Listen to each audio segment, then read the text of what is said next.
কাতল মাছ, মুরগির মাংস এবং ঘি দিয়ে পোলাও এই আয়োজন ছিল প্রতিজ্ঞা ভঙ্গের।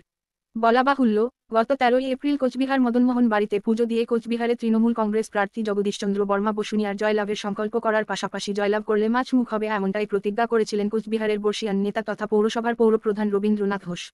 রবিবার কোচবিহার রবীন্দ্রভবনে সকল স্তরের কর্মীদের সামনে নবনির্বাচিত সাংসদকে সংবর্ধনা দেওয়ার পাশাপাশি এই মাছমুখ অনুষ্ঠান পালিত হয়। এই অনুষ্ঠানে তৃণমূল কংগ্রেসের সকল স্তরের নেতাকর্মী শাখা সংগঠনের নেতৃত্বরা উপস্থিত ছিলেন। অনুষ্ঠানের নাম মাছমুখ হলেও সেই সাথে নবনির্বাচিত সংসদকে সংবর্ধনা জানায় জেলা তৃণমূল কংগ্রেসের নেতৃত্বরা। বিভিন্ন শাখা সংগঠনের সঙ্গে মহিলা এবং যুব সংগঠন সংবর্ধনা দেন এদিন।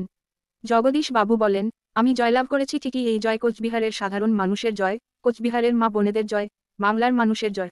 সাথে তিনি ধন্যবাদ জানিয়েছেন রাজ্যের মুখ্যমন্ত্রী মমতা বন্দ্যোপাধ্যায় এবং সেকেন্ড ইন কমান্ড অভিষেক বন্দ্যোপাধ্যায়কেও। তারা বারংবার কোচবিহারে এসে যেভাবে কাজ করেছেন এবং কোচবিহারের জয়ের বিষয়ে যতটা আগ্রহ প্রকাশ করেছেন তা নজিরবিহীন। রবীন্দ্রনাথ বাবু বলেন, এই জয়ে আত্মসন্তুষ্টির কোন কারণ নেই। কোচবিহার শহরসহ অন্যান্য পৌর এলাকা এবং বেশ কিছু অঞ্চল গ্রাম পঞ্চায়েতে আমাদের পরাজয় স্বীকার করতে হয়েছে। দল সাংগঠনিকভাবে এই জায়গাগুলি নিয়ে আলোচনা করবে আগামী দিনে। শুধু তাই নয়, তিনি পরিষ্কার জানান, আগামী দিনে টার্গেট 2026 বিধানসভা নির্বাচনে কোচবিহারের 9টি বিধানসভা কেন্দ্রের 9টিতেই বিপুল ভোটে তৃণমূল কংগ্রেস প্রার্থীদের জয়লাভ করানো। এই লক্ষ্যকে সামনে রেখে এখন থেকেই কাজ শুরু করা উচিত সংগঠনের। এই মর্মে আলোচনা হয় এদিন। প্রায় কয়েক হাজার কর্মী সমর্থক এদিন উপস্থিত ছিলেন রবীন্দ্র ভবনে। একই সাথে সংগঠনের বর্ধিত সভা অনুষ্ঠিত হয় এদিন।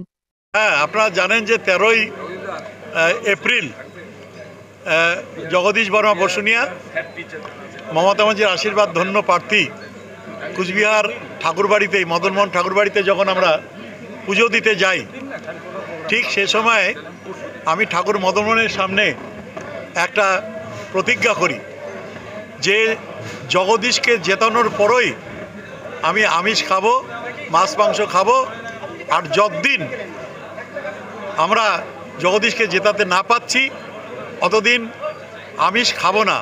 এবং কোনো কারণে যদি জগদীশকে জেতাতে না পারি তাহলে সারা জীবন মাছ মাংস খাবো না। আমি আজ পর্যন্ত সেই প্রতিজ্ঞা ধরে রেখেছিলাম। আজকে জেলার সমস্ত স্তরের কর্মীরা, নেতারা এসছেন, তাদের সামনে নেতৃত্বের হাত দিয়ে আমি মাছ গ্রহণ করলাম। এখন থেকে আমি মাছটা খেতে পারবো এবং আগামী দিনও খেতে পারবো। আজকের প্রোগ্রামের নামটাই মৎস্যমুখী ঠিকই, কিন্তু সাংবাদিকদের বন্ধুদের জন্য নাম রেখেছি এই প্রোগ্রামের তুমিও খাবে আমিও খাবো। হ্যাঁ, সবাইকে